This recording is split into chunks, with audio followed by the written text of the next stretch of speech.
You're going to enter your own studio.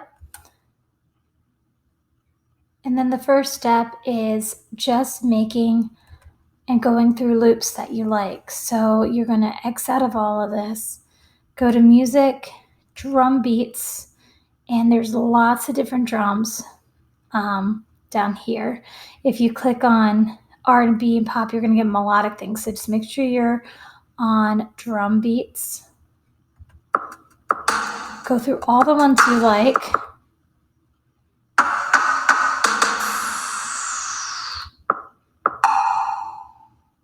I think I always like this one a lot.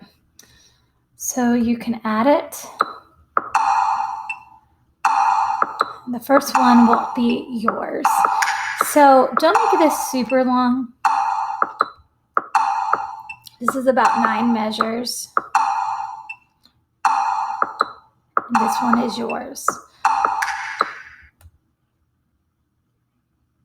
The next thing you're going to do is going to be counting and speaking to the beat.